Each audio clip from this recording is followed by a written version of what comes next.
Magandang oras po sa lahat ng ating mga kababayan. May latest weather update po tayo sa magiging lagay ng ating panahon ngayong araw at sa susunod na 24 oras. Ano nga ba ang inaasahan nating magiging panahon ngayong araw mga kababayan, at may namomonitor na nga ba tayong pamumuo ng sama ng panahon o bagyo na paparating at posibleng pumasok sa loob ng ating Philippine Area of Responsibility sa mga susunod na araw? Sabay-sabay po nating alamin lahat yan mga kababayan, no? Dito po sa ulat panahon ko ngayong araw na ito.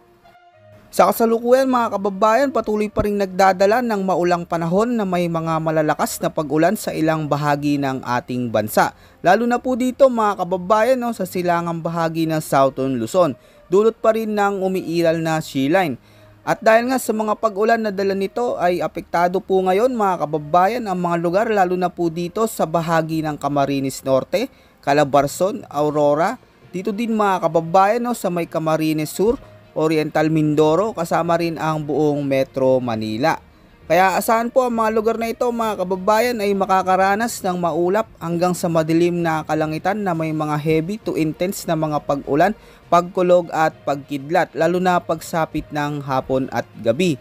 Kaya pinag-iingat po natin yung mga kapatid natin dyan na nakatira malapit sa mga nabanggit nating mga lugar. Dahil hindi po inaalis ang posibilidad na mga biglaang pagbaha at pagguho ng lupa, lalo na kung magiging malalakas ang mga pag-ulan na dala nito.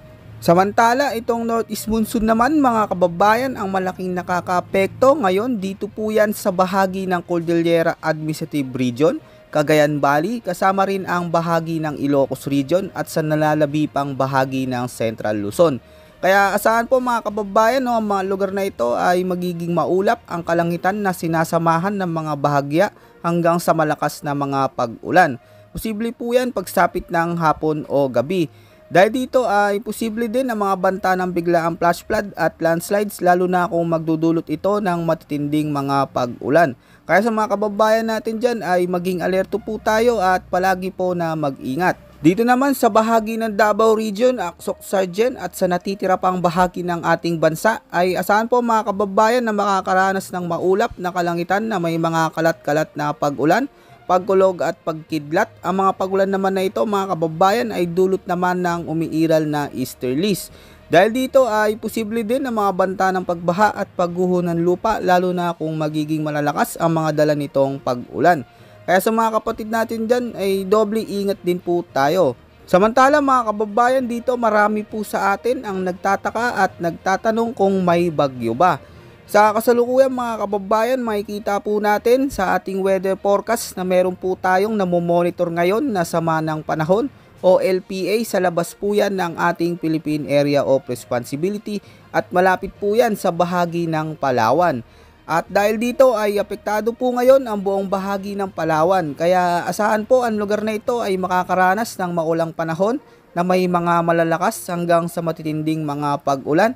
Dahil dito ay posible din mga biglaang pagbaha at pagguho ng lupa, lalo na kung magiging heavy to intense ang mga pag-ulan na dala nitong low pressure area.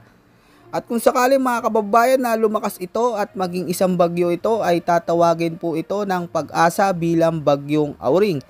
Ganun pa man mga kababayan, habang wala pa po itong bagyo ay maigi po, no, yung mga dapat po nating gawing paghahanda. Bukas naman mga kababayan, asahan pa rin na makakaranas pa rin ng maulang panahon na may malalakas na mga pag-ulan sa malaking bahagi ng ating bansa. Lalo na dito sa bahagi ng Cagayan, Aurora, Isabela, Quezon at Palawan na may mga pag-ulan na umaabot sa 50 to 100 millimeters.